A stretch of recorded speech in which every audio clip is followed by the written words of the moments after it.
இது என்னங்க, இது என்ன மாதிரியான ஒரு ஒரு கல்ச்சர் இந்த அங்கிள்னு கூப்பிடுறது? ஒரு முதல்வரை வந்து சரி முதல்வரா என்று நீங்க விളിக்க வேண்டிய அவசியம் கிடையாது, வேற ஏதோ விழுத்துருங்க, ஒன்றும் பிரச்சனை கிடையாது. அவருடைய போஸ்ட் சீஃப் மினிஸ்டர் தான். உங்களுடைய போஸ்ட் எல்லாம் நீங்க முதலமைச்சர் போட்டு தான் என் ஊர்லயே முகப்பெயர்லயும் எல்லா இடத்துலயும் இருக்கிறது. எனக்கு அதுல எல்லாம் பிரச்சனையே கிடையாது. அங்கிள்னா என்ன, மாமான்னு விളിக்கிறீங்களா? உங்க படங்கள்ல அந்த ரெஃபரன்ஸ் வருது இல்லையா? அப்ப என்ன சொல்ல ஒரு நாகரிகம், குறைந்தபட்ச நாகரிகம் வேண்டாமா இவருக்கு? ஏன் இப்படி பண்றாரு?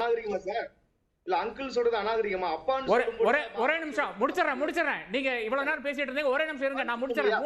மூணுக்கு சேர்த்து இல்ல நீங்க டிஸ்டர்ப் பண்றீங்க, வேணும்னே டிஸ்டர்ப் பண்றீங்க. வெயிட் பண்ணுங்க. அங்கிள் சொல்றது இல்ல ஒரு கல்ட்டினுடைய பிரச்சனை இருக்குது. This is a problem of a cult. எப்படி பிஜேபி இருக்கிறதோ அதே மாதிரி தான் நீங்க தாவேகா இருக்கிறது.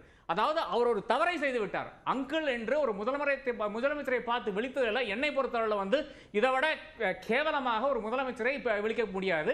அதை செஞ்சு வச்சுட்டு அதுக்கு வந்து இன்னைக்கு எல்லாருமே ஜஸ்டிஃபை பண்ணி கொண்டிருக்காங்க. இது முன்னாடி இருந்த டிவில இருந்தது அவரும் ஜஸ்டிஃபை பண்றாரு. எங்க ஊர்ல அது பிரச்சனையே கிடையாதுங்கிறாரு.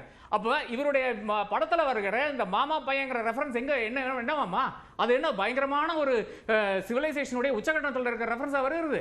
அப்படியெல்லாம் கிடையாது இல்லையா? அதை முக்கியமா சொல்லணும்னா, முதல்வர் தன்னை முதல்வராக அடையாளப்படுத்திக் கொண்டால் நாங்களும் முதல்வர் என்றே விழித்திருப்போம். நீங்கள் முதல்வர் தன்னை வந்து அப்பா என்று நீங்கள் அடையாளப்படுத்தும் பொழுது நாங்கள் அங்கிள் என்று அடையாளப்படுத்துவதில் எந்த தப்பும் கிடையாது. அதனால அதுக்கு இதுக்கும் சரியா போச்சு. இது தொடர்ந்துச்சுன்னா அது தொடரும். தமிழக வெற்றி கழகத்தினுடைய ஒரு தலைவர் இன்னும் எந்த விதமான அந்த ஆட்சி அதிகாரத்திற்குள் இல்லாத ஒரு கட்சி தலைவர் தன்னை தமிழக மக்களுடைய தாய்மாமனாக குழந்தைகளுக்கு அடையாளப்படுத்துவது வந்து ஒரு அன்புல சொல்றது. இது எப்படி இருக்குது?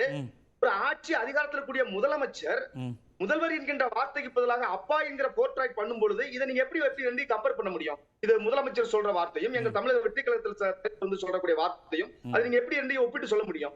முதலமைச்சர் வந்து முதலமைச்சர் தானே சொல்லணும், முதல்வர் தானே சொல்லணும். ஏன் அவர் அப்பான்னு சொல்றாரு? அப்ப அந்த கேள்வி நீங்க கேட்கணும் இல்லையா? அன்னைக்கு நீங்களும் சேர்ந்தானே எல்லாரும் அப்பா அப்பா சொல்றீங்க.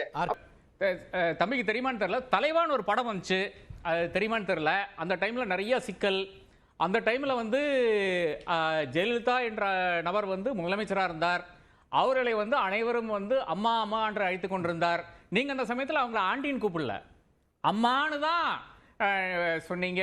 அம்மானு தான் போயிட்டு அங்க ஊட்டியில் போயிட்டு நின்னீங்க. அம்மா அம்மா அம்மா அம்மானு தான் முறையிட்டு கொண்டு இருந்தீங்களே தவிர ஆண்டின் கூப்பிடல. அதை கடந்து வர விஜய்னா தானே எல்லாரும் மாமான்னு முதலமைச்சரை சொல்றது வந்து அங்கிள் சொல்றது நீங்க ஏன் தவறா எடுத்துக்கிறீங்க? நாங்க வந்து எங்களை வந்து எங்க தலைவர் தன்னை, அதாவது அவர் சார் திரும்ப என்னன்னா சார் திரு சம்பத் அவர் நாகரிகமான முறையில விழிக்கிறது தான் சரியான இருக்கும். அதாவது நாம வந்து என்னை அண்ணான்னு கூப்பிடுங்க, என்னை அப்பான்னு கூப்பிடுங்க, என்ன மாமான்னு கூப்பிடுங்கன்னு சொல்றது அது சரி, அது வேற விஷயம். ஆனா அடுத்தவங்களை போய் ஸ்டாலின் அங்கிள் சொல்றது அது வந்து சரியான விஷயமே கிடையாது. அது வந்து செய்திருக்க கூடாது அவர்.